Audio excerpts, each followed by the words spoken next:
Hello, everybody. Welcome to Let's Talk Football. My name is John Halpin alongside Chris Palmer. How are we doing today? Doing all right, man. You know, it's that time of year again. We had a crazy week one, bunch of head scratches when it comes to decisions. Couple of major injuries that happened along the way. But, you know, we'll get into all that. How are you doing? I'm good. The Ravens beat the Jets, so I'm happy. We're going to take it week by week and see how we're doing. But shall we recap week one? Yeah, let's go for it. Okay, let's start with the Thursday night game, the Buffalo Bills against the Los Angeles Rams, and the Bills came out to play and beat the Rams 31-10. Your thoughts on that game? Well, I said it last week that Buffalo is going to come out with a sick taste in their mouth, and 31 points against the Super Bowl champions, that pretty much shows it that they have a very, very big disdain for this year. They're coming out with a mission. But on the other side of that coin, I don't think anyone expected LA to play the way they did. No, yeah. They just played very unprepared. Yes. What it looked like. Buffalo came prepared, had a game plan, had a strategy, and it seemed that the Rams did not. They seemed very lackluster, very lethargic on the field, and Matt Stafford did not have a great game, and they could not run the ball successfully either. No, but I think that has to do with him with Von Miller being in Buffalo. That man looks good in Buffalo. Von Miller's the Holy great. hell, he looks good. LA, I feel like they need to get it together and get it together quick, because if they're going to lose by 21 against Buffalo, it does not bode well. Let's see if the Rams could pick it up this coming week where they play against the Falcons. Speaking of the Falcons, they lost to the Saints 27-26. Another blown Falcons lead. Some things never change. Some things never change. You know, it's like reinventing the wheel with Atlanta. They can play as well as they want, but at the end of the day, they can't close out games. And I'm starting to think that has to do with coaching. Well, they did get a new head coach this year, so it seems. So then it goes further than that. It's got to go further into the front office. I think you know what it is sometimes teams buy into the mindset of how they are perceived to the fan base, and like us being the fans of football, we perceive the Falcons to be chokers in a sense, and I think that players on the Falcons, they kind of accept that mentality where, as good as we're going to play, we're not going to close it out. You see, and to have that mental wall that we're just not going to win, that's terrible for a professional team. You know, you guys really have to shake it. I don't know what Tom Brady did to you in the Super Bowl that made you think that you will never win another game when you have the lead, but every game that you've had a lead, you have not won. Well, they have won some games, but let's see how the Falcons do as the season goes on, if they can win a couple games. Let's see. But let's move on to Cleveland and Carolina. Baker Mayfield's revenge game did not go the way he expected. Cleveland came away with the win 26-24. Your thoughts? I would give that one, honestly, I'd give it to coaching. I think Kevin Stefanski's a better coach than Matt Rule. Matt Rule, yeah. I like Matt Rule as a coach, but the underutilization of Christian McCaffrey in Carolina was ultimately their downfall. Yeah, we're going to talk a little bit more about the Panthers later on in this episode, but man, they got off to a very slow start, and it cost them dearly in the end. But let's move on to your Steelers and the Cincinnati Bengals coming away with the win 23-20 in overtime. What a wild game. Unbelievable game. And the final sequence in overtime, the missed field goals, my ears are still ringing from the post hit. Chris Boswell hitting that post. I don't think he could have kicked that ball any harder. Honestly, I don't think he could have. If he kicked it any harder, I'm pretty sure the ball would have popped. He would have kicked the paint right off the ball. Oh, my God. But the Steelers come away with the win 23-20. Unfortunately, with that, we lost a huge piece in TJ Watt. He had a ruptured pectoral. It wasn't completely torn. He's going to be, at first, it was questioned if he was going to be out for the season, but he is electing not to do surgery, and he will be back within 6 weeks. I don't know how I feel about that. Well, the defense is going to keep being great because Mike Tomlin knows how to coach defense. His presence is going to be missed, but I think for now the Steelers should be fine on defense. It's the offense I just want to see improve as the season goes on. Yeah, and I'm sure we will. As time goes on, Najee Harris, he aggravated a foot injury this week too, but he's expected to play week 2. Against the Patriots. Yeah, which I think that should be a fun game. That should be a very fun game. A very low-scoring affair, if I have to guess. But we'll get to that game later on when we make our picks. But let's move on to my Baltimore Ravens taking on the New York Jets, beating them 24-9. And I do have to say this. I expected a bigger blowout, but the Jets kind of impressed me a little bit. Not so much for their offense, because you shouldn't give Joe Flacco that many passing opportunities, but their running backs looked great. Yes. And I liked what I saw in Breece Hall, who was the rookie this year in the first round. Mm-hmm. Sauce Gardner looked really good. Their young guys are looking very good. Michael Carter, the second-year player, their other running back, he looked good. The Jets need to give their running backs more opportunities because they have the makings of a really good tandem in Breece Hall and Michael Carter. You know who else I like watching on the Jets? The Williams brothers. Quincy and Quinnen Williams. Yeah. I think they are a duo to really not be trifled with. Give them a little bit more time to develop as a tandem. They're going to be one of the nastiest brother duos in the league. Man, they are nasty. They are very nasty, and I would love to see them as the season goes on. But I got to say, Jets fans, there are some good moments and good things to take away from that game, even though it was a loss. But let me ask you, Chris Palmer, the San Francisco 49ers lost to the Chicago Bears 19-10. Was there anything good to take away from that game for the 49ers? It was ugly. It was ugly. Ugly game. But I got to say, there was a little bit of light in Chicago. But overall, between both teams, it was an ugly game. Just an ugly game that's almost an unenjoyable game to watch. It was a very sloppy game. And what made it a sloppy game is that both teams seemed to regress on their fundamentals. Yes. Especially when it comes to defensive tackling. Yes, it was raining and it was pretty much a downpour in Chicago. But you're in the National Football League. You got to play against bad weather. You got to play in the weather. That's just part of the game. And I think for Trey Lance, again, he's in a better environment than Justin Fields. But at the same time, when does Kyle Shanahan say, I'm going to put in Jimmy G? And I think we're going to see that come week 7, week 8. If Trey Lance does not perform, they play against the Rams that week. And Kyle Shanahan and Sean McVay have very competitive vibe with one another. And the reason that they got rid of Jared Goff in L.A. was when they lost to Nick Mullins. That's right. That is correct. So both teams kind of get the better of one another, and they force the other team to be better. I want to know, if Trey Lance continues to struggle, does Jimmy G see the field? You see, when it comes to Trey Lance, I'm going to give him benefit of the doubt that this is his first official start in a couple years. So I'm going to give, if he needs to start winning games, I'm not going to disagree with you. He needs to start winning games. He needs to start performing. This was the game to show out and show this is why I'm a starter. Didn't happen. You played as well as you could in the weather, but again, you are in the National Football League. You have to get through Mother Nature first. Mother Nature is the biggest defender in the league. It always will be. And in Chicago, the weather is probably the worst weather we're going to see in the league, whether it comes to rain or snow, other than Minnesota, but they have a dome. Yeah. So when it comes to Trey Lance, he really needs to show out and prove why he's the starter, or they will put Jimmy G in before that game. Because Jimmy G, he can come out and win you games immediately.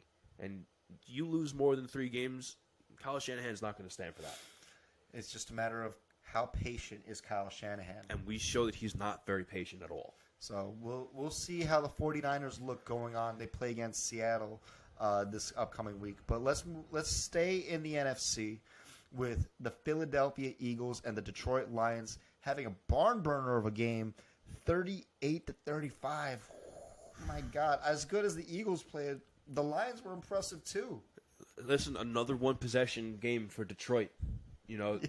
Another one-possession game. It's only a matter of time until that table turns and they start winning. Mm-hmm. There is something happening in Detroit where they're going to start winning games. And they're going to start winning games by more than a possession. Everyone needs to look out for Detroit.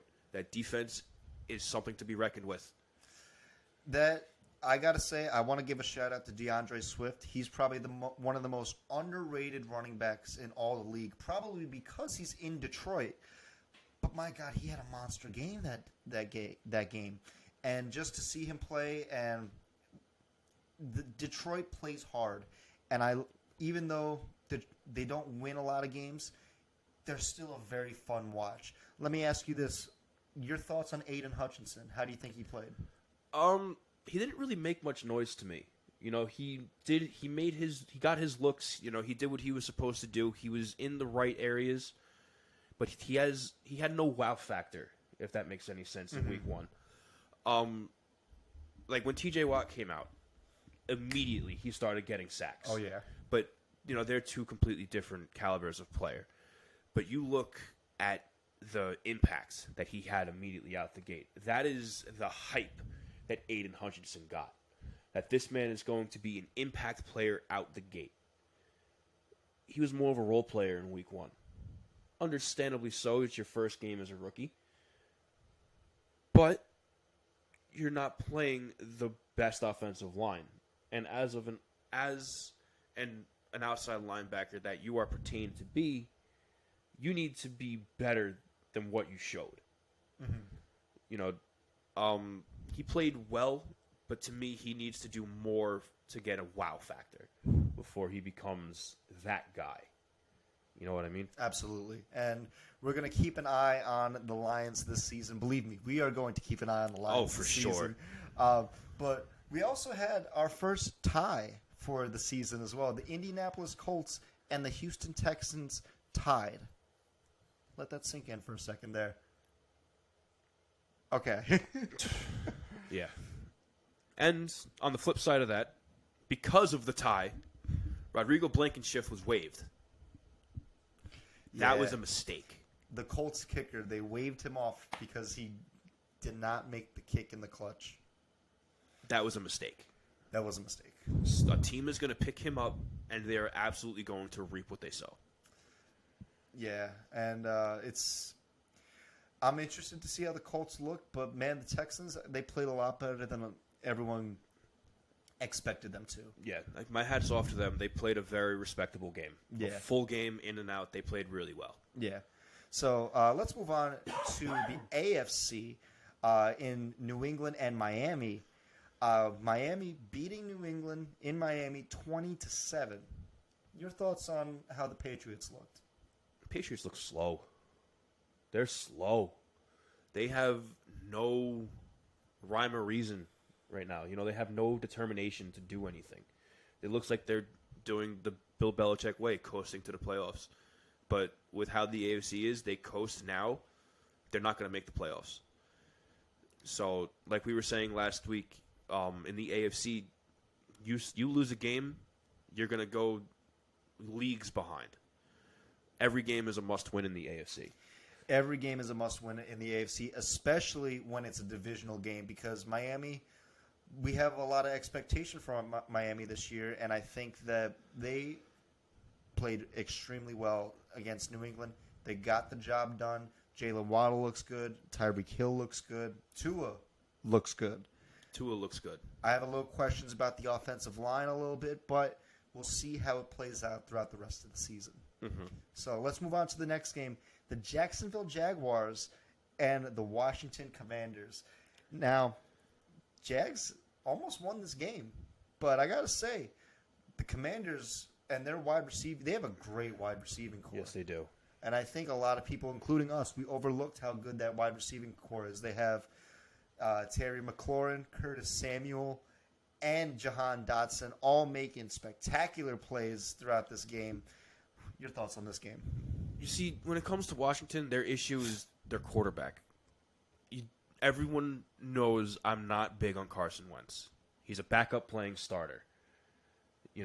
They get a quarterback that can let his stars do their thing. They're going to be a more reputable team, but I don't think Jacksonville. I think Jacksonville played really well. I think they played well. But man, that receiving core in Washington is really something to behold. Yeah, Washington won 28-22, and we're going to see how they're looking throughout the rest of the season. But let's move on. Still a team in the NFC East. Probably one of the bigger upsets this week, and that was the New York Giants beating the Tennessee Titans 21-20. What a game. Saquon Barkley, a great comeback game, 18 rushing yards, 18 attempts, and 164 rushing yards and a touchdown.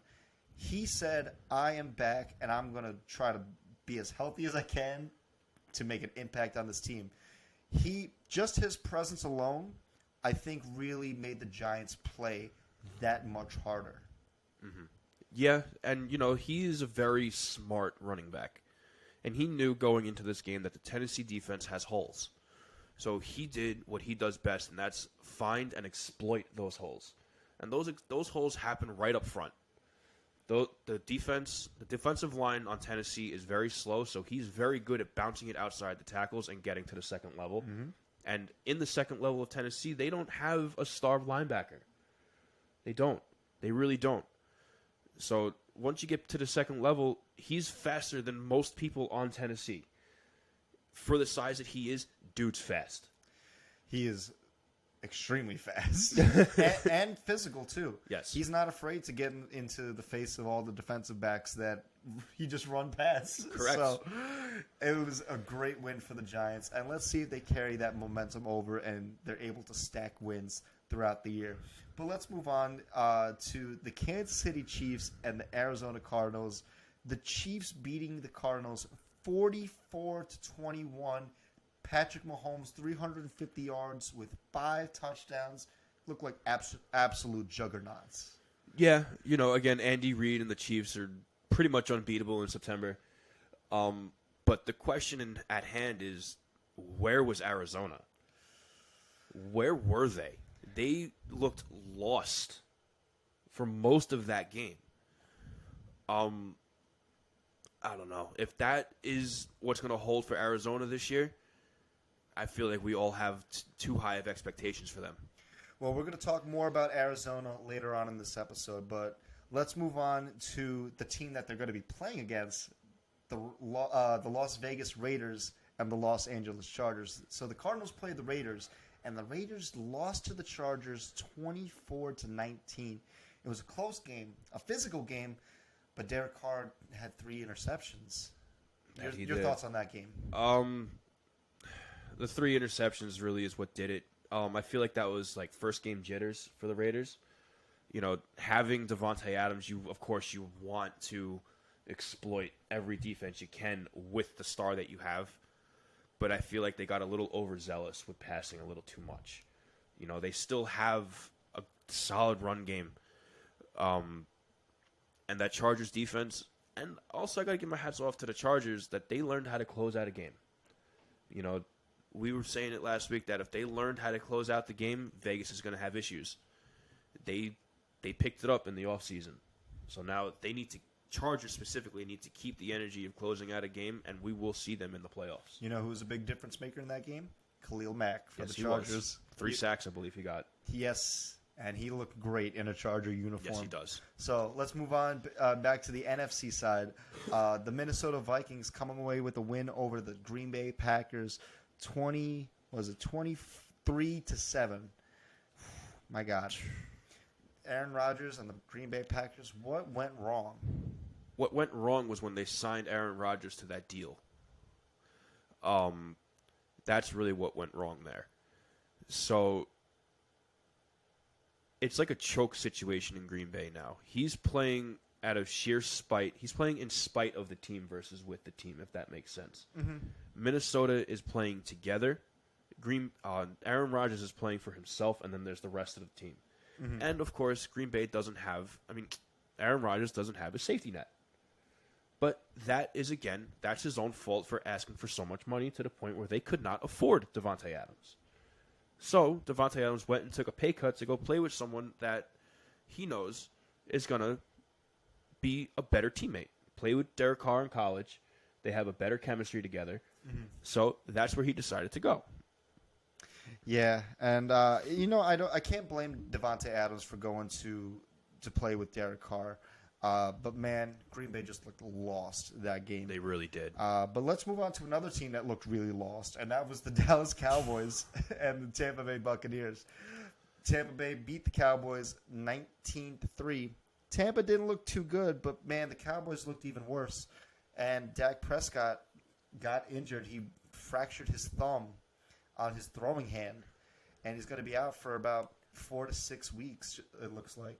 6 to 8 weeks. He needs surgery on his hand. But I saw today that Jerry Jones was saying that he was not going to put Dak Prescott on injured reserve. Mm-hmm. So he still might be playing with that fractured thumb. Well, no. He's going to be out for a good amount of time, but they may rush him to come back. Which would be so unbelievably stupid to do. I said it last week that they really shot themselves in the foot with not having another rostered quarterback. Mm-hmm. It does not look good for Dallas. No, it does not. But, man, let's move on to the Monday night game, the Denver Broncos and the Seattle Seahawks. Now, I will just say this. Last week I claimed that the Seahawks would not win a game this season. I was wrong. They upset the Broncos by everyone's surprise, 17-16. But, man, the ending of that game was a head-scratcher, and it was frustrating. It was a minute left in the game. The Broncos get down to the 46-yard line, and it's 4th and 5, and they let time run until 20 seconds are left in the game, and they elect to kick a 64-yard field goal. It was a big coaching blunder.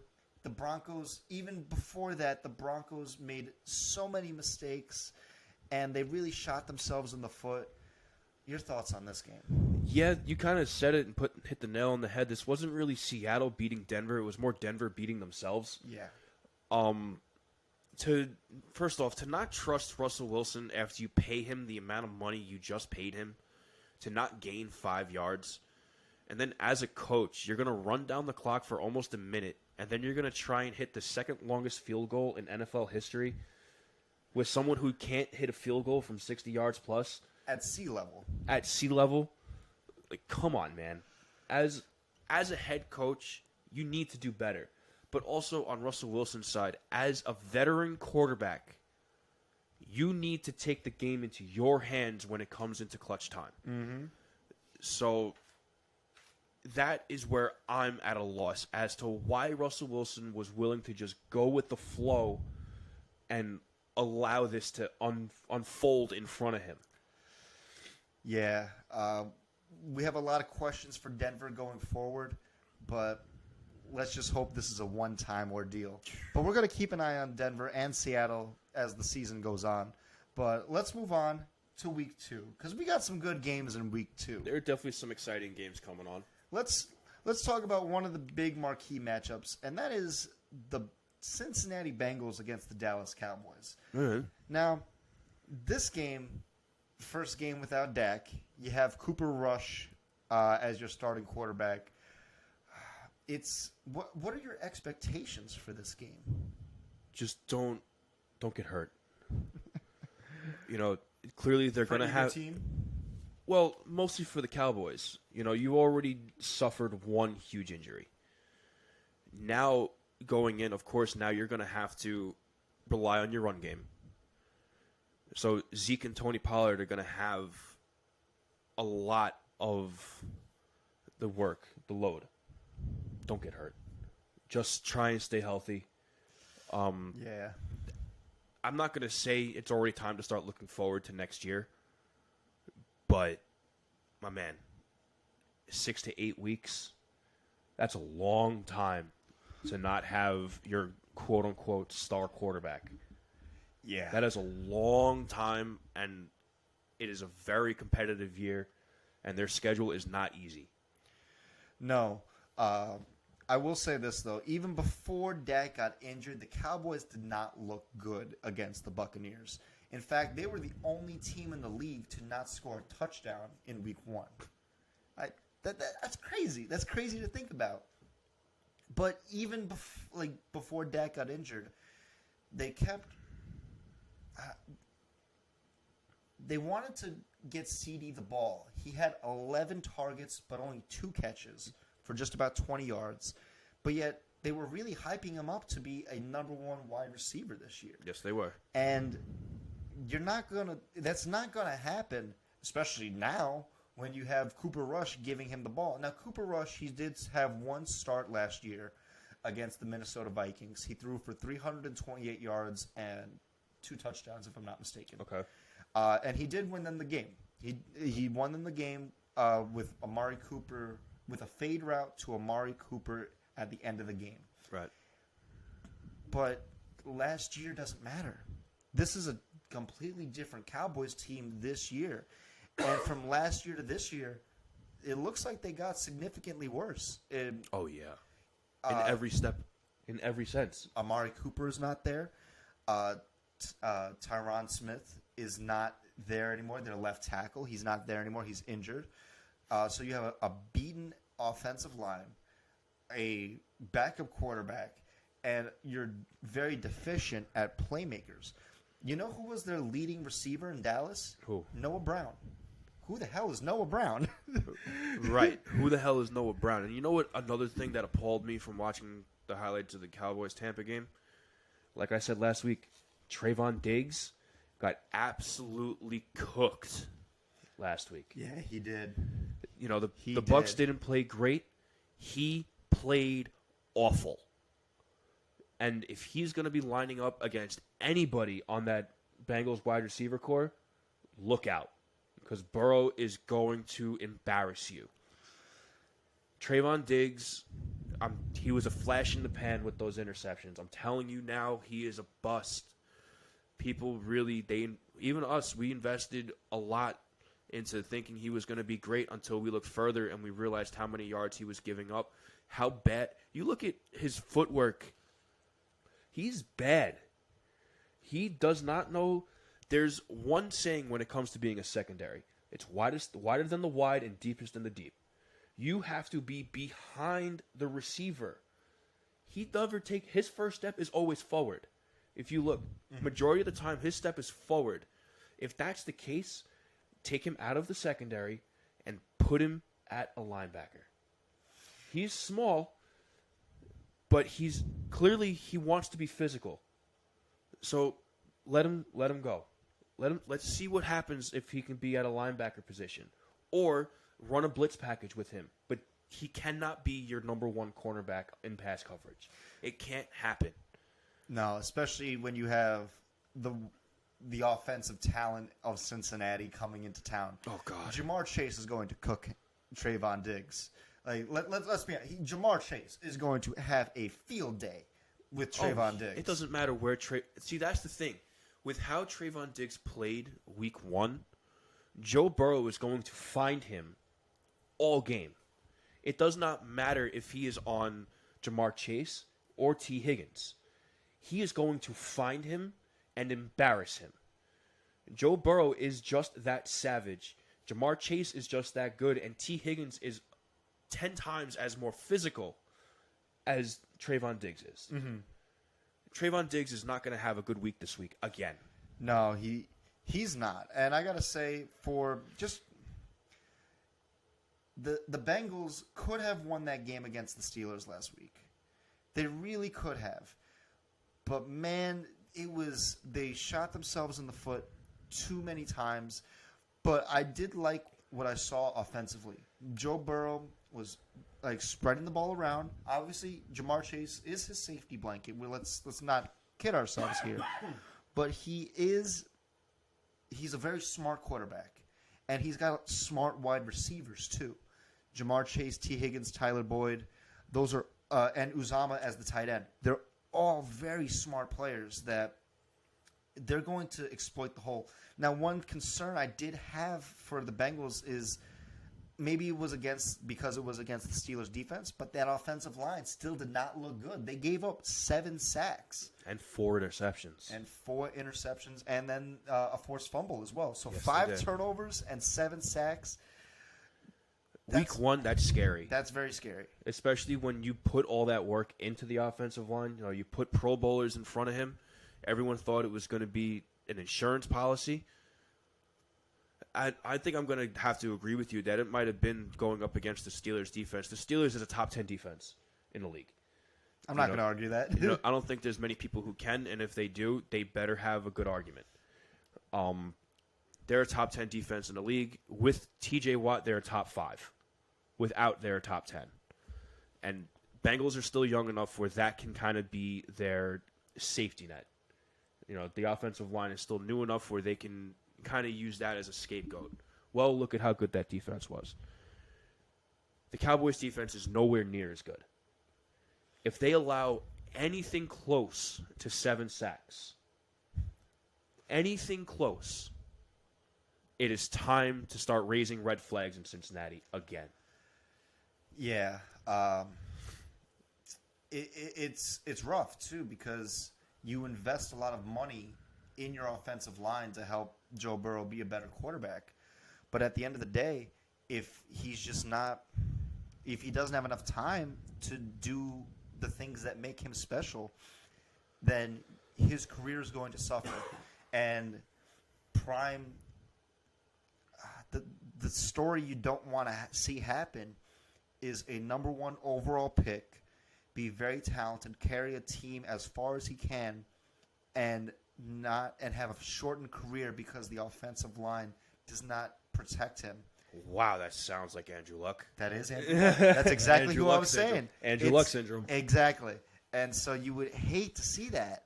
But I got to say, the Cowboys do not have that good of a defense compared to the Steelers. So I think the Bengals and the Cowboys, I think for this game for the Bengals, this is probably going to be their coming out party. It'll probably be their refresher game because that one, when it comes to offensive coordination and stuff like that, they had to get past, again, one of the best defenses in the league. This one, they're going to be like, all right, brush that one off. We're going to have a long week of practice. We're going to watch film on the Cowboys and see just what's going on with that defense. When really the only focal point on that defense is Micah Parsons. Yeah. So that's the only guy you really got to watch out for. And even him, when it comes to coverage, like pass coverage, he's not really there. So he's going to be more so in the run stop. But I feel like him and Joe Mixon and Micah Parsons, they're going to have a battle this year. So that's something to watch, I feel. Yeah, Joe Mixon showed up. He had 27 rushing attempts for 82 yards. Now, that's not a lot per carry, but that's running enough times to keep the defense honest. That's it. And that's all you need to do. That's it. And the minute you make the Cowboys honest in any sense of the word, they fold. They do. And this is going to be a very tough game for the Cowboys to win. But, man, the Bengals, after that loss last week, they're coming in angry. I would hope so. They are. I would really hope so. They are coming in angry. But for the time being, all is well. The Bengals are back at the bottom of the division. Yes. All is well for a week. They're back at the bottom.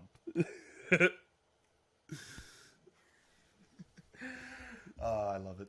Yes. Okay, so any final thoughts on this game?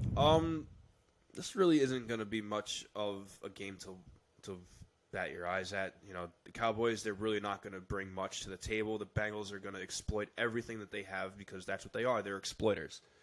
They exploit your weaknesses and they take advantage of it. Cowboys have a lot of weaknesses, and there's going to be a lot of exploitation, I think. So if the Cowboys go 0-2, do the Giants go 2-0 against Carolina? Oh, you see, that's going to come down to Baker. That's all going to come down to Baker. Because personally, I'm not the biggest fan of Baker. I feel Baker's better than Daniel Jones. Daniel Jones needs to go other than New York. He needs to go somewhere else, and then he will become better. I've been saying that since last year and the year prior before we even started this podcast, that Daniel Jones is not the right fit for the Giants. But so it's really going to come down to Baker Mayfield and how he goes against that defense. Yeah, I got to say the Giants' defense played a lot better than people expected. The Giants as a whole played a lot better than people expected to. Better than you and I definitely thought as well. Oh, for sure. So we got to give them credit. Now, there's really not a lot of stars on the defensive side of the ball for the Giants, but I will say this.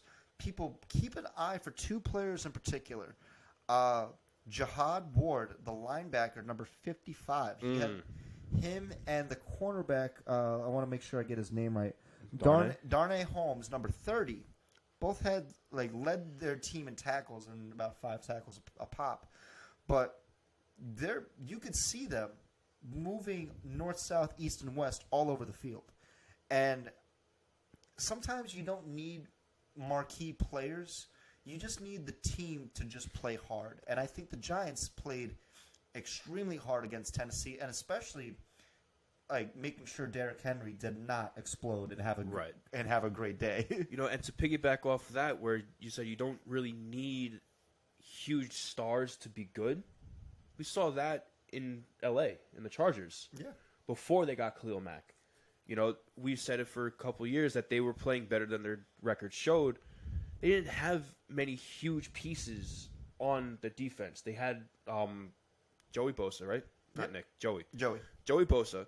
But that was it. Now they have someone on the other side, and now they're going to be a more prominent defense. And you also see it in Detroit before Aiden Hutchinson. They have no one on that defense. And yet they're still playing hard and they're playing together. That's the big thing when it comes to this league now is camaraderie is more important than stars. Yes, I agree with you 100% on that. And for the Giants, it seems that they're motivated when their guys are back in playing. And Saquon is I think he's more his presence is very valuable to the Giants because you could tell they wanted him to do very well. They wanted him to get his opportunities. They wanted him to just be the leader that I guess he is in the locker room. And I guess we haven't really seen that much because he's been injured every year since his rookie year. Yeah. So it's great to see Saquon. I want to see him against this Carolina defense because, man, there's some good matchups there on that defense because I want to see Brian Burns if he's able to contain Saquon Barkley. Now, Brian Burns, he's the outside linebacker, number 53 for the Carolina Panthers, so keep your eye on him. And also, one of my favorite players is on Carolina, Jeremy Chin, their safety. I really like Jeremy Chin. But the Giants, I would expect another game like against Tennessee. Another low-scoring affair where it's going to be a physical matchup on both sides of the ball. It's going to be a hard-hitting game from Carolina offense and New York defense, and the New York defense to the New York offense to the Carolina defense. Right. So both sides of the ball are going to clash. I got to say though, but you're right though. It's going to come down to Baker Mayfield because clearly he's the better quarterback between him and Daniel Jones. But does he get off to another slow start like he did against Cleveland? Right. Now, Baker Mayfield, he threw for 150 yards in the fourth quarter alone in that game against Cleveland. But if you had any help from yourself in the first quarter, that game would have been an entirely different game come the fourth quarter. I feel like in that game in particular, they really underutilized Christian McCaffrey. They didn't really give him that many. They gave him 10 rushes and for only 33 yards, and he caught the ball 4 times for about 24 yards. But when McCaffrey is healthy, he's one of the best players on that team. I agree, but again, he's so injury prone. You can almost expect them to be tentative to use him. You know, he was underutilized. I agree with you wholeheartedly. They should use him more, but it's just in the eyes of Matt Rule, just how much can we use him before he gets hurt again?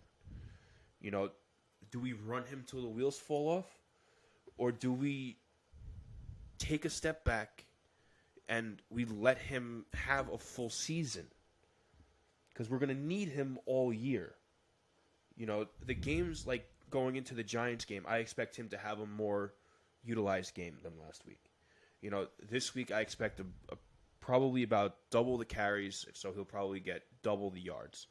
When it comes to receiving, I don't see him receiving much more passing-wise. But that is really what it's going to take for Baker to warm up. And Baker should know that.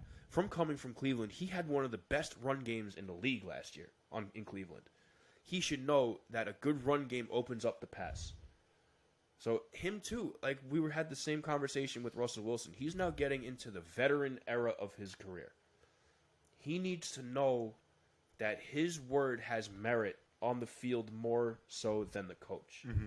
If, let's say, you're in the huddle and your coach calls a pass, and then you see it and you read that a run would do better, my man, as a veteran quarterback, you gotta audible that, and you gotta make a run, especially with the running back that you got, because Christian McCaffrey is a stud when he's healthy. He is, and but it's like you said, how much do you want to utilize him? I think they should do what the Giants did with Saquon. It's another great running back that he's injury prone, but unleash him. Let him run. Let him run. Let him run. And I think both of these teams match up very well against one another. But man, it's going to be a physical team. But I think Baker's going to have to determine the game for Carolina, and Saquon will probably determine the game for New York. I agree. So this is going to be a very physical matchup, and I'm excited to watch this one on Sunday. Yeah, this one's going to be cool to watch. Any final thoughts on this game? Sorry. You're not dying on me, are you? Allergies. It's that time of year. Yes, it is. No, I got to say, the Giants, for their sake, if they can stack up wins this year, it's going to be great for the league, because the league is better when the Giants are competitive. So let's see how the Giants do. Let's see if they can stack up wins, because after this week, they got the Cowboys. So they may go 3-0, but we'll see. We'll see. I don't know about 3-0, but we'll see. But I will say this, though. There is going to be another really good team that is going to go 0-2, and that is either the Cardinals or the Raiders. One of these teams has to go 0-2, and that's a rough start for either one of them. Yeah, especially in the AFC, man. Like we were saying, if you lose one game, it's a lot. You lose 2 games in a row in the AFC, that is not a good thing. Yeah, and I gotta say, for the Raiders specifically, the Chargers and the Chiefs play each other on Thursday night, so one of those teams is going to go 2-0. Mm-hmm. But if the Raiders lose this game and go 0-2, that's going to be really tough to climb out of that hole. But I got to say, like, they didn't play that bad on Sunday, but Derek Carr with those turnovers was just too critical. It was just way too critical in too inopportune of times. And I don't know who was worse. I mean, Derek Carr was there, he was present, and he was making a difference in the game, but just not for the right reasons. But Kyler Murray for the Cardinals, it just looked like he wasn't even there. Right. To the point where they were blown out so bad that they put in the backup quarterback, Trace McSorley. Ugh. McSorley. But it's like, man, I got to say, for how the Cardinals came out that game, they looked, as you said, slow. They're slow. Slow. They looked desperate, really, against Kansas City, but I think that had to go more so to Andy Reid. You know, Andy Reid is lethal in September. So going into it, like we said last week, going in and playing Kansas City in September, it's almost impossible. It's almost impossible to do. Well, Kansas City came to Arizona. No, I'm saying in general, yeah, playing Kansas City in September is almost impossible to win. It's a huge order for anybody, and for a young quarterback like Kyler Murray, you can understand why first game of the year, like why that would be a rough start. So now you have to shake it off, and you have to come back, and you have to play, because the Raiders, again, they're no team to mess with. And if you come out like you went out against Kansas City, you're going to get trounced. You're going to get absolutely trounced if you play the Raiders like you played Kansas City. Because the Raiders are not far off from Kansas City talent-wise.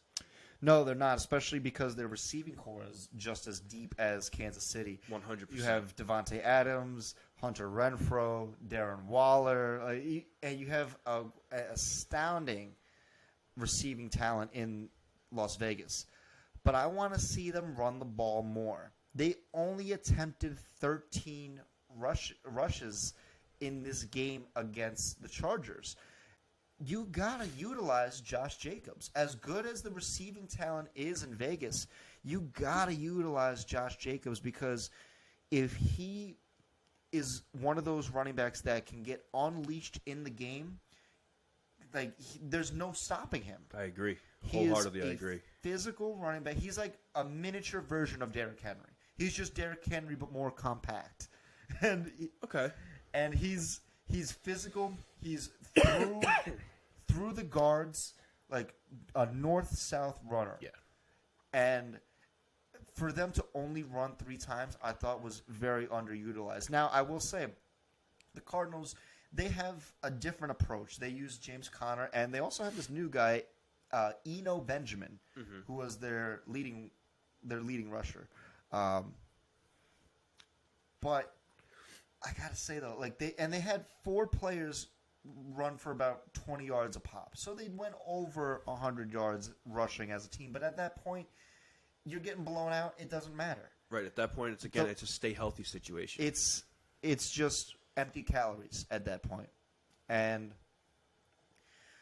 I think that for this game in particular, as much as we're going to be seeing some of the stars fly, I think whoever runs the ball more effectively this game is probably going to come away with the win. Okay, I can see that. And because when you run the ball effectively and make that defense on the opposite side honest, you're controlling the game. And I think that there was at no point in either one of those games, the Raiders or the Cardinals, that they ever controlled the game. And it starts with the running game. It starts with your fundamentals in just running the ball and trying different things and giving it to different players. Because if you're just being predictable and being in the shotgun formation and just throwing it to whoever's open, defenses are going to catch on. For sure. And if they don't, that's shame on the defense. Yeah. But this game is definitely going to be more competitive, I hope, on the Cardinals side. You know, the coaching on the Raiders is nowhere near Andy Reid's level. So I feel that they'll be able to really... This is like a mirror match, I feel.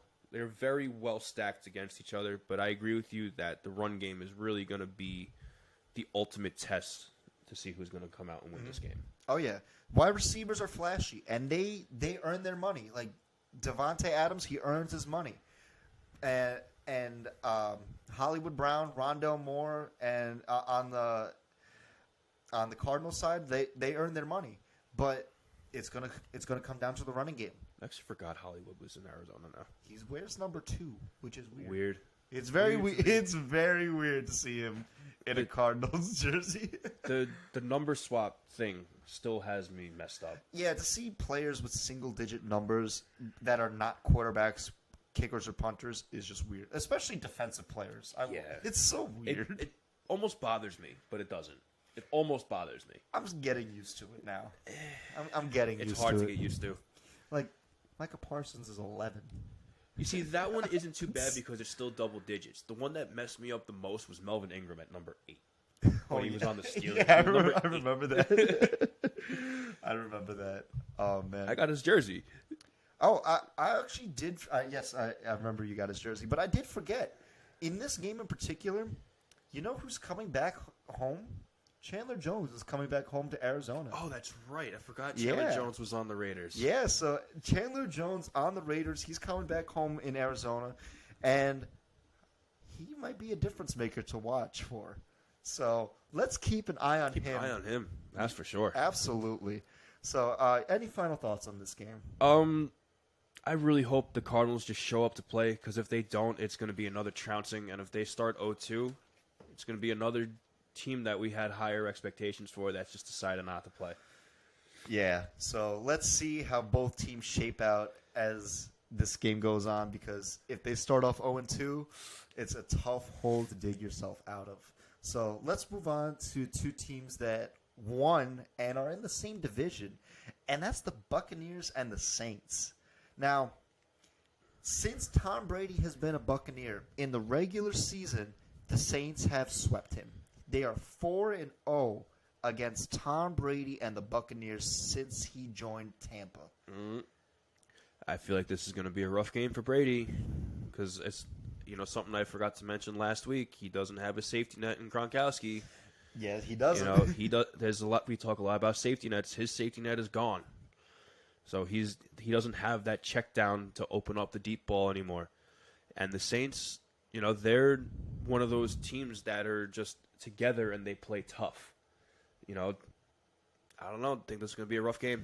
This is going to be a very rough game for Tampa because they did not look that good against the Cowboys. Now, the Cowboys looked worse, and that was clearly what everyone was focusing on.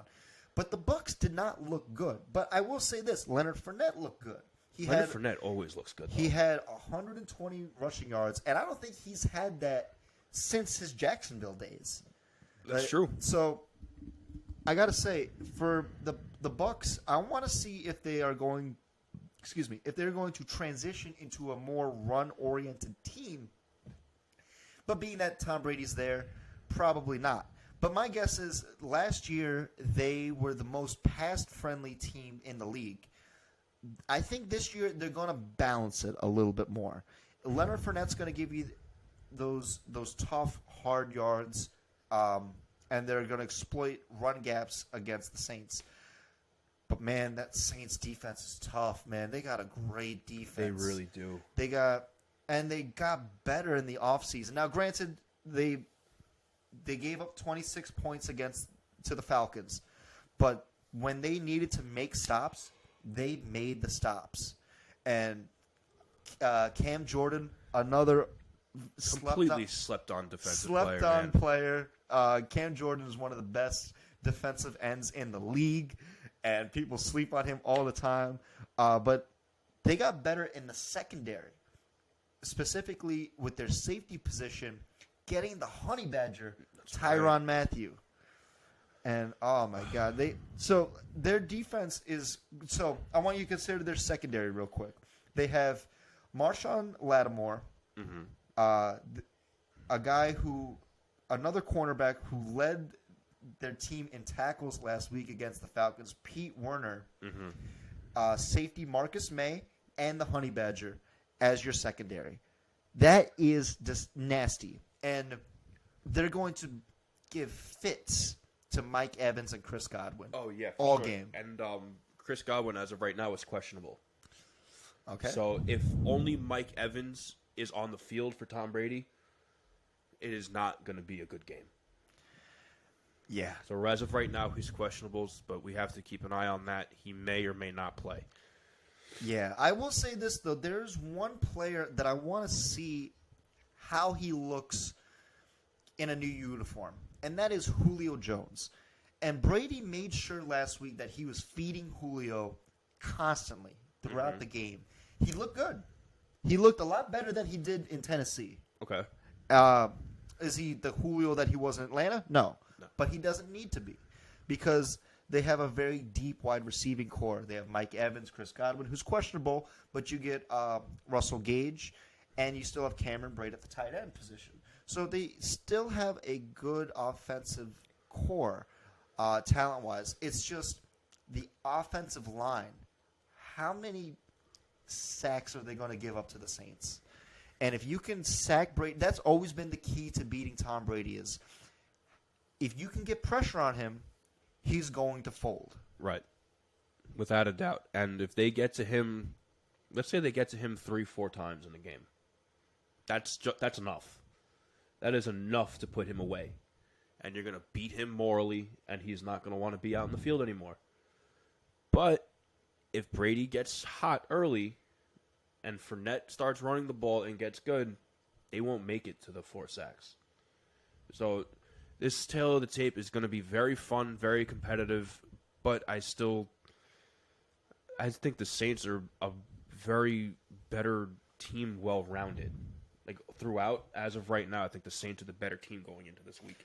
I agree with you. And you know what? They also have a healthy Michael Thomas. Yes. And that was one thing that they missed last year was Michael Thomas. And they have a great offensive talent, too, that matches up well against that Buccaneers defense. You have Michael Thomas, Alvin Kamara, Chris Olave.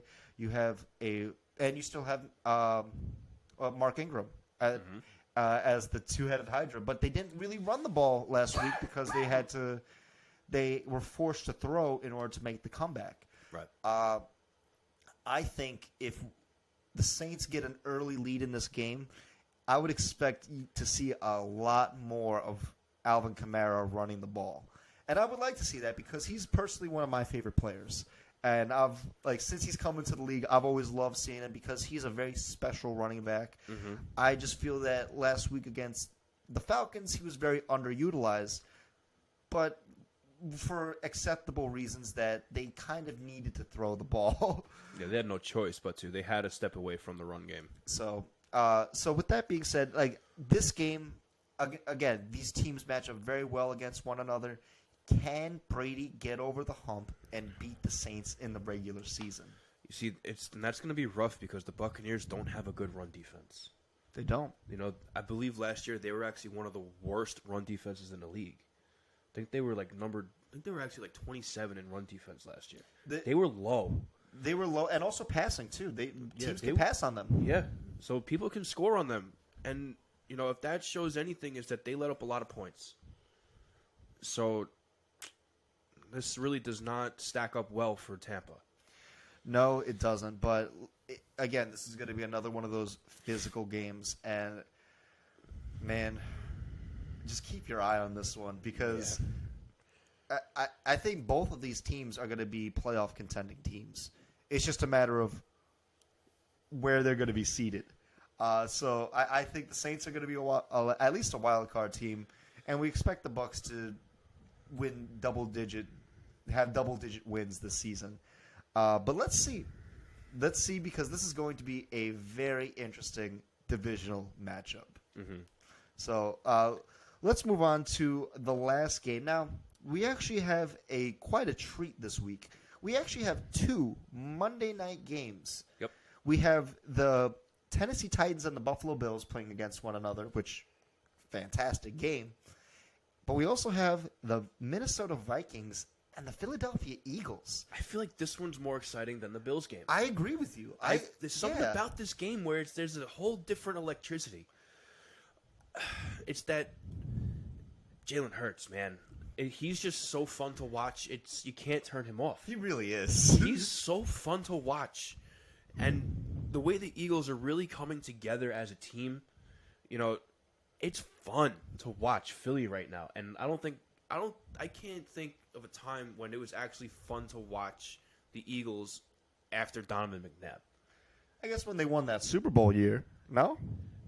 It was fun to watch them. I guess it was fun to watch, but it was like, I mean, all right, I digress. They were fun to watch when they won that Super Bowl. This team is better than that Super Bowl team. That's saying a lot. This team on paper right now is better than that. It's just the competition around them is getting better as well. That team was a good team with very little talent around them. This team has all the components that they need, but so do a lot of other teams.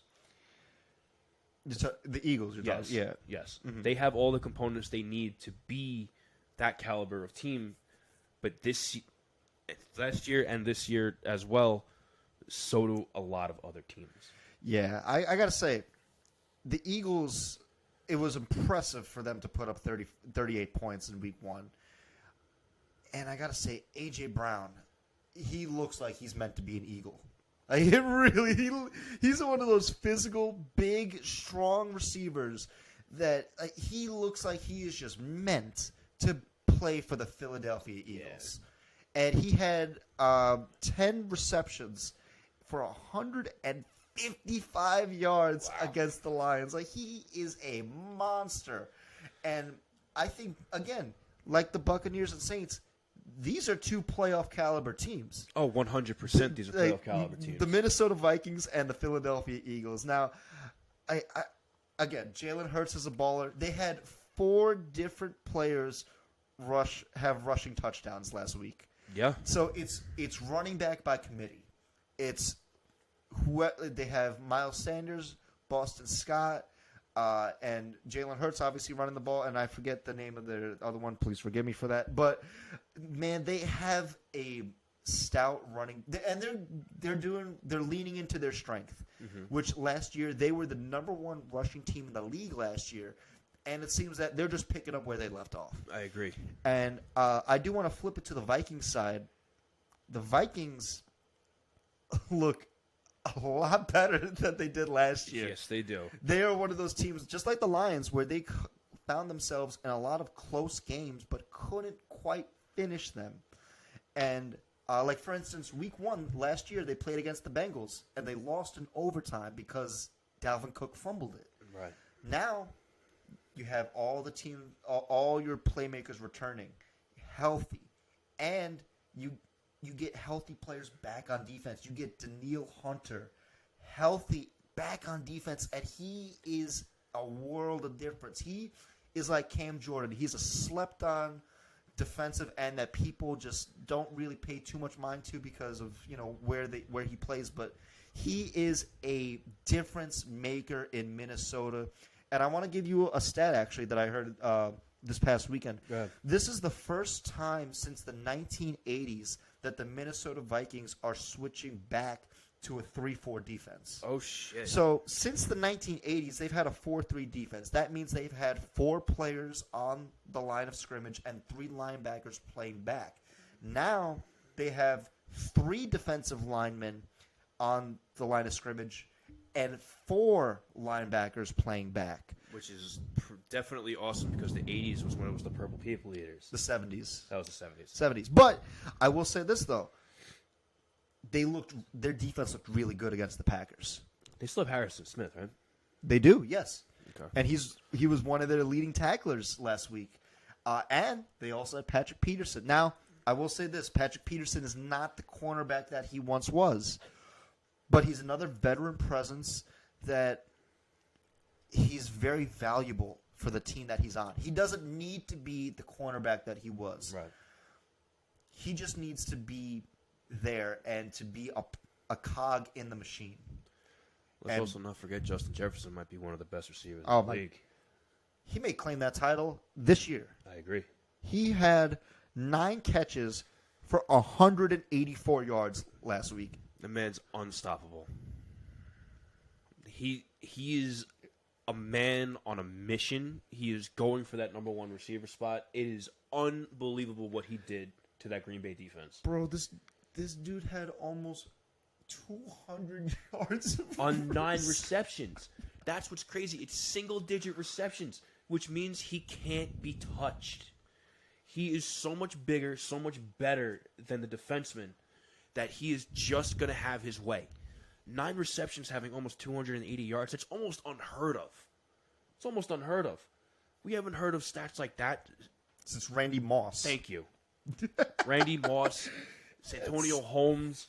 Like, I'm talking like top caliber receivers. Justin Jefferson. Holy hell, look out for Justin Jefferson. He may be, by the end of this year, we may be saying he's the best wide receiver in the league. I could see it. And I got to say this, though. We got to give credit to Kirk Cousins, too, because Kirk Cousins last year, he had just over 4,000 passing yards, 33 touchdowns, 7 interceptions. Yeah, he had a great year last year. There was only one other quarterback last year to throw for over 30 touchdowns and had less than 10 interceptions. You know who the other one was? Aaron Rodgers. MVP year. So now Aaron Rodgers obviously had 40 touchdowns to 33, but Kirk Cousins, man, people sleep on Kirk Cousins, man. He is, again, he's one of those players where he can't really win it in big games, but maybe that changes this year. Well, if him and Justin Jefferson keep that tandem and they keep that chemistry together, they're going to win some pretty big games. And I think this one should be considered a big game. On a Monday night primetime? Absolutely. Without a doubt, it should be considered a big game. Absolutely. So, with that being said, those were some games that interest us going into this week, too. So, with that being said, Chris Palmer, shall we pick some games? Yeah, let's go for it. Let's start picking some of these games. Let's pick these games. So, for Thursday night, we have the Los Angeles Chargers and the Kansas City Chiefs. I'm going to go with the Chiefs. I feel very confidently that, again, with the absence of Tyreek Hill, the Chiefs, they did not miss a beat week one. Patrick Mahomes, he is still the best quarterback in the league. Yep. And it's close with Josh Allen, because you have Josh Allen in fantasy and I have Mahomes in fantasy. but with this matchup, I'm going to go with the Chiefs. You see, 44 points is hard to bat an eye at. You know, I'm going to go with Kansas City too, more so because I feel like that Chargers defense lacks in secondary. As good as their front is now with Joey Bosa and Khalil Mack, that secondary is very lacking. And their point scoring will not be able to match Kansas City. And, of course, it's still September. And Andy Reid doesn't lose in September. There's a lot of ands there. Right. So Chiefs are going to win this one.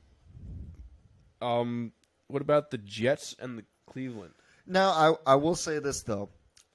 I did like what I saw in flashes with the Jets. In this game, I want them to run the ball just as much as Cleveland does. Okay. And if they do that, they'll win this game. But I don't think they're going to win this game. I'm going to go with Cleveland. I need to see the Jets commit to running the ball. The Steelers had that problem a couple years ago where they just were not They were not committed to running the ball, and they suffered for that. They were a good team, but they lost games because of that. I think the Jets, they're not obviously that good of a team, but you have a lot of young studs. Feed them. Yeah. Feed Breece Hall. Feed Michael Carter. And good things will happen. I agree. But I'm taking Cleveland to win this game. I'm going to go with Cleveland as well, more so because they're just a tougher team. You know, Cleveland has been bred in the AFC North to just take a beating. So now they're going to give a beating to a weaker team. You know, it's unfortunate that the Jets are weaker. Yes, they played well. They still don't have their starting quarterback. You know, Zach Wilson's still out for another 3 weeks, I think. So until Zach Wilson comes out, we're not really going to be able to see the blueprint of what the Jets are supposed to be. Exactly. Until then, it's just they're going to be coasting and playing to not get hurt. And Cleveland's is on a mission right now. Yeah, they are. They're on a mission, and that defense is nasty. They're big, they're mean, they're physical, and they don't care if they hurt you. So I'm going to go to Cleveland on sheer toughness. Toughness alone. I respect it. Carolina and the Giants. Who do you got?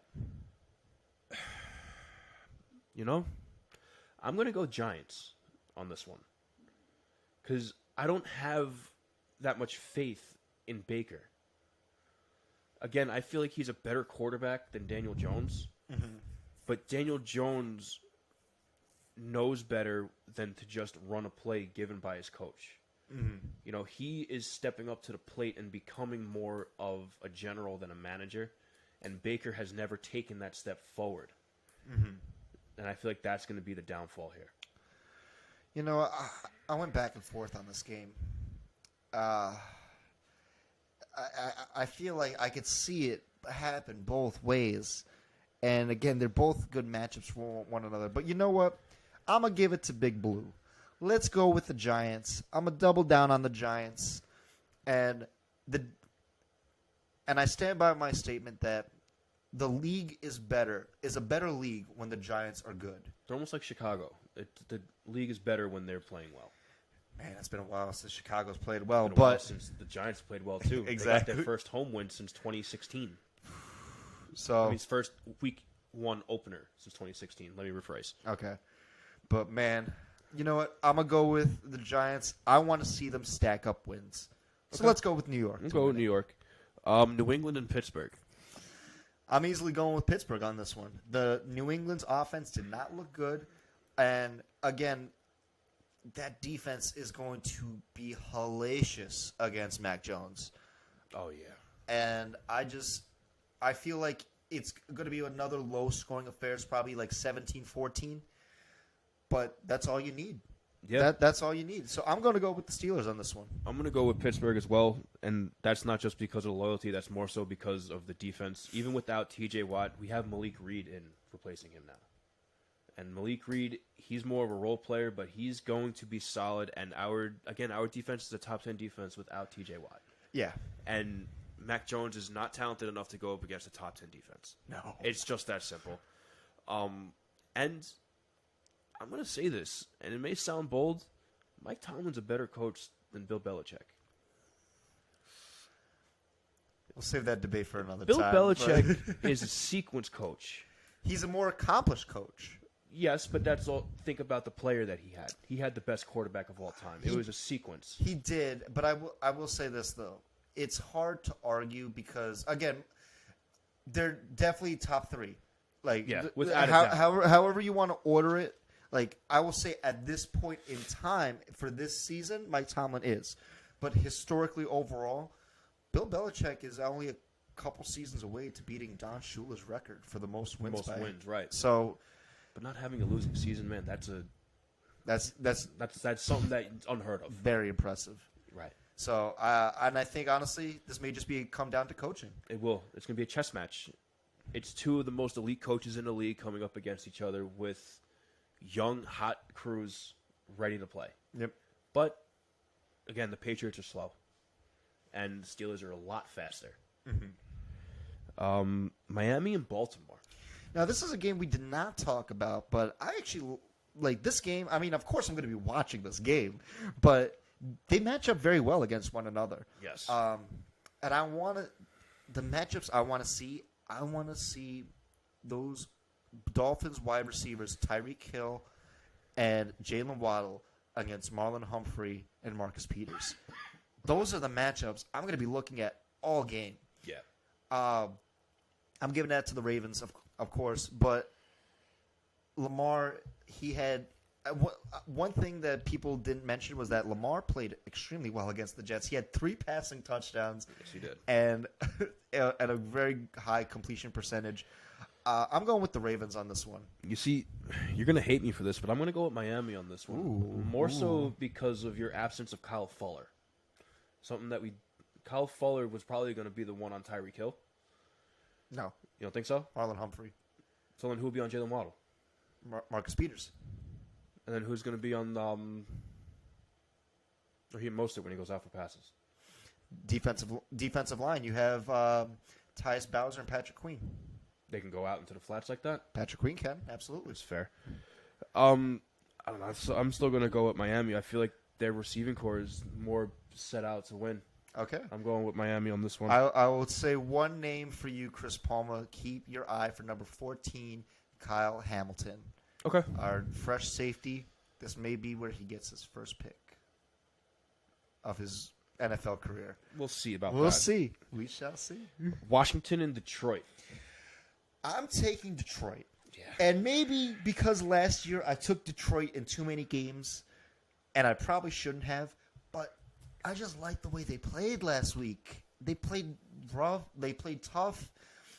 DeAndre Swift is he's very underrated. They have good receivers. And again, Washington has some great offensive talent too. But I don't like Washington's defense at all. No, absolutely I don't. I just like Detroit in this game. I'm going to take the Lions. I'm going to take Detroit in this one too. I feel like this is kind of where the tables start to turn in Detroit and where they start winning games. It's going to start, they're going to win by the skin of their teeth, and then you're going to start seeing that they're going to start making some distance from teams with wins. Mm-hmm. It's unfortunate with Washington and that defense. You know, I'm a big advocate for Chase Young. I like Chase Young. He's got to get off Washington. He's got to go somewhere else. Yeah. He's got to go somewhere else. But yeah, I'm going to agree with you with Detroit. Indy versus Jacksonville. I think this is going to come down to a team of who plays worse. Again. You know what? There was some small voice in my head that said Jacksonville, but I'm not gonna give into that voice. I'm gonna say the Colts because Jonathan Taylor, and I just like their defense a lot more than Jacksonville's. I think, what was it Shaq Leonard now instead of Darius Leonard? Shaq Leonard is one of the best. Bless you. One of the best linebackers playing right now, and I think that the Colts last week was a good wake-up call for them, where it's like, no, they're not as good as everyone has projected them to be, and I think they're going to come out to this game a little bit more angry, a little bit more fierce, and a little bit sharper than Jacksonville. So I'm going to give it to the Colts. You see, this is where you and I differ. I feel like I'm going to go with Jacksonville on this one. Okay. I feel like Jacksonville played well enough last week, and then with Indy, with waving Blankenship, we always talk about how every point counts, and leaving empty points is really going to be the downfall. That man don't miss a field goal. He missed a few last year, but he's a top 5 kicker. He had a 90-plus completion rate Yeah. for field goals and PATs. Yeah. So he's almost spot on with every kick he goes for. He misses one in the clutch and you get rid of him. Yeah, I don't That's understand a bonehead move. I feel like Jacksonville it would be very poetic and ironic if Indy lost by a field goal. You might be right on that, but you know what I mean? Anything could happen. Divisional games, anything can happen. Moving on to Tampa and New Orleans. Man, this is another game I was tossing up on.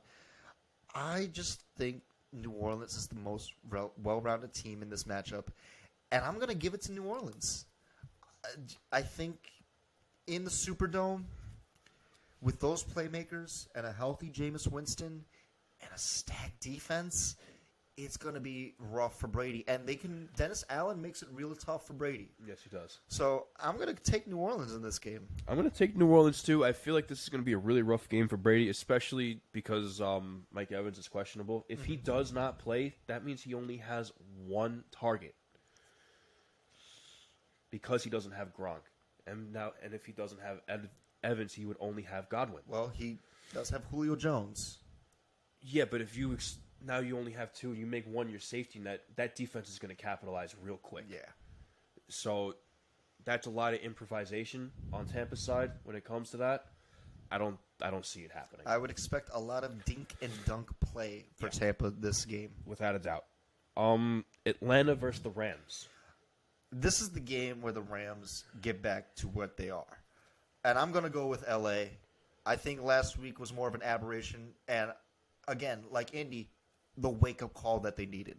I hope so. So I hope that L.A. bounces back. And Atlanta, they're feisty. They're a very feisty team. So, but I think the Rams get back to form. I can agree with you that they're going to come back to form, but I really hope that something happens in Atlanta where they shake that mental wall of where they can't close out a game. If they get up big against LA and they fucking blow this league again, excuse my language, it's going to be something else. There is a dark shadow over Atlanta right now, and they need to break it. So I'm going to go LA with you. Seattle versus San Francisco. Who do you got? You see, I feel like this is another game of who plays worse from showing last week. Seattle did not win that game. Denver beat themselves. And San Francisco played awful. They did not play well.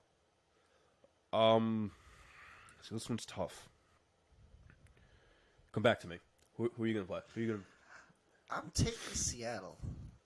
Okay. I liked what I saw more with the Seahawks than I did with the 49ers. Now, granted, it was a monsoon in Chicago when they played in week 1, but I just liked what I saw a little bit more. I thought that Geno Smith was more than competent.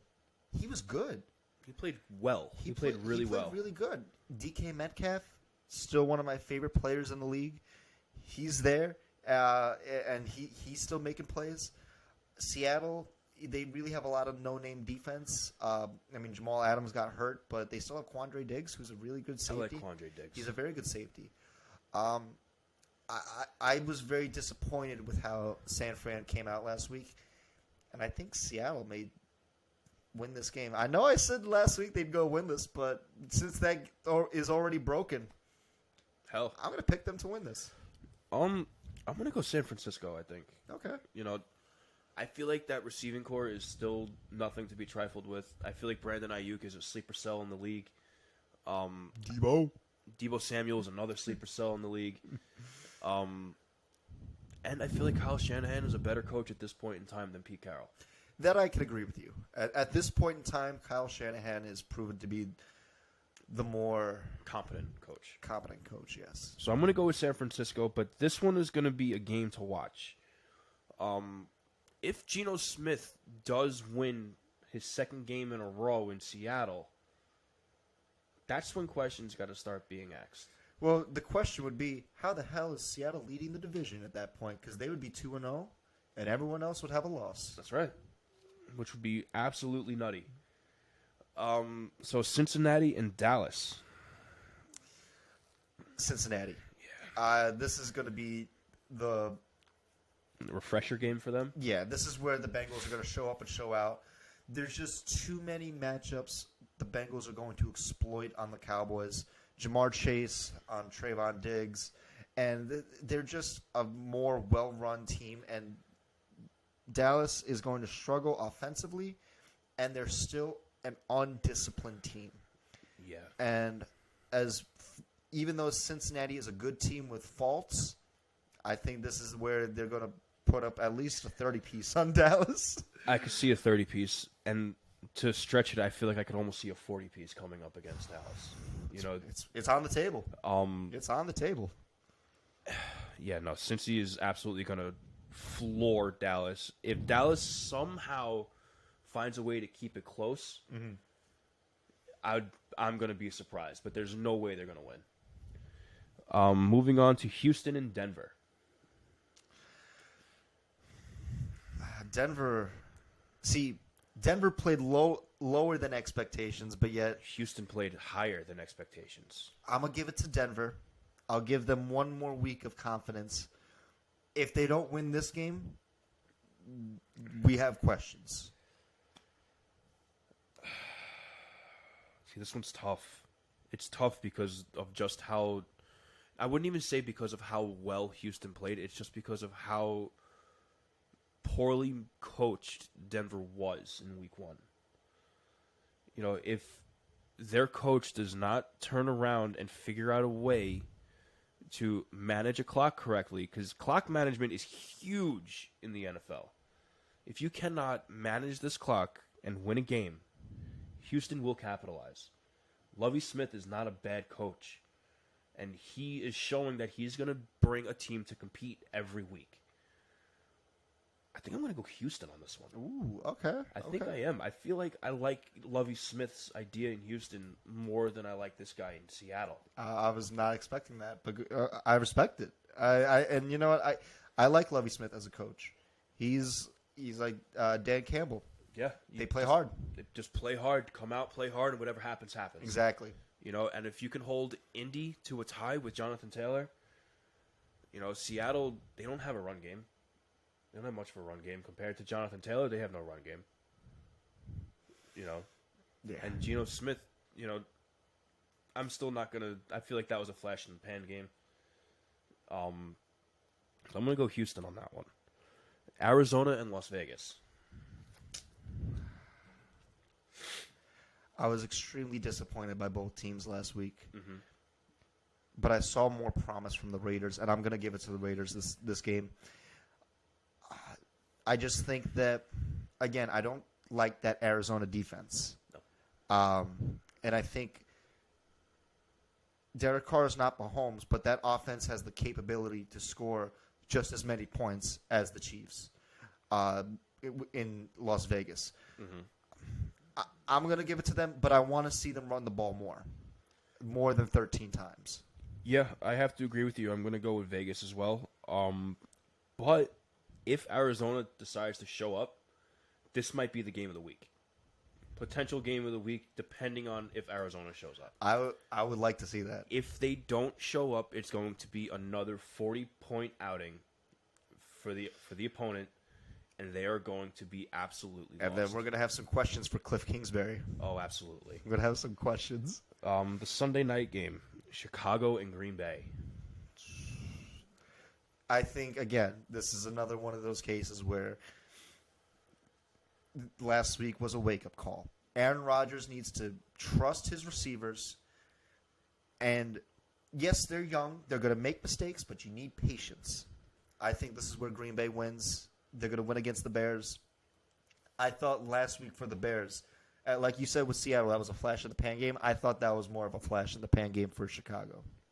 I'm going to go with Green Bay as well, more so on just, Aaron Rodgers knows how to beat Chicago. If they lose to Chicago, that's a lot of questions. we're gonna have some concerns, and we're gonna talk about Green Bay the following week Thoroughly.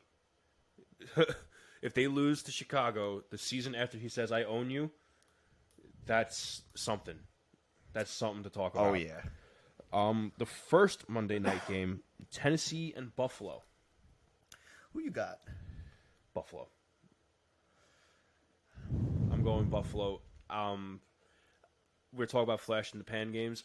Week 1 was not a flash in the pan game. No, it was not. That is the energy. They're going to come out every week. They're going to come out hot and heavy, and they're going to exploit everything that has to do with your defense. And then that defense is going to exploit everything that has to do with your offense. Tennessee is a run-heavy team, obviously. Von Miller is going to meet Derrick Henry right at the line of scrimmage all game. That's going to be a great matchup. Oh, I can't wait. Gonna be There's a great going matchup. to be fireworks between them two. Oh, man. You talk about exploiting defenses, and I got to say, remember last year, Tennessee beat the Bills 34-31, and Derrick Henry had 164 rushing yards and 3 touchdowns. Mm-hmm. He ran roughshod on them.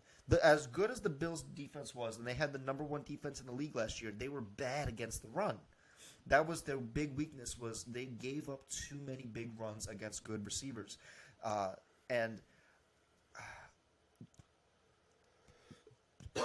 Do they fix that? That's my question. Do they fix that and become the juggernaut team that we expect them to be? I'm going to take the Bills, but I think this game is going to be a lot closer than people think. Well, I'm not saying it's going to be a blowout by any means. Oh, no. It's going to be a one-possession game, maybe 2 at most, but Buffalo is on a different level this year. This is going to be a hot matchup. And the final game, Philly and Minnesota. Who you got? Who I got? I'm going to go with Minnesota. I think they really exercise some demons and win a big game. As much as, again, I love the Eagles too. The Eagles are looking like a great team, and Jalen Hurts is one of my favorite players to watch. But I think I like the direction that this new head coach is bringing to Minnesota.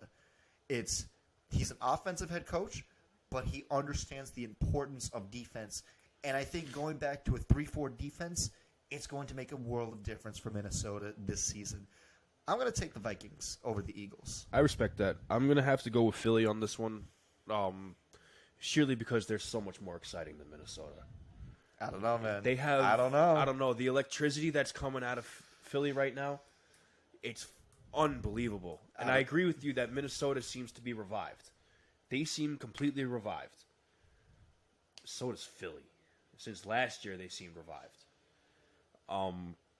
This game has another potential for game of the week. I think this one's going to be a shootout, honestly.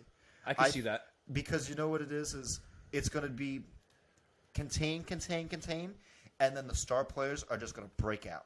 Yeah, for sure. And it's going to be hard to stop on either side of the ball. That's right. All right, guys. There it is. There are games for the week. If you agree with us, don't agree with us, leave a comment. Like, subscribe. We are very excited for week 2. We are Let's Talk Football, And can't wait for this week. This week's going to be exciting. It's going to be a great week, and we'll catch you guys next week. Yes, sir.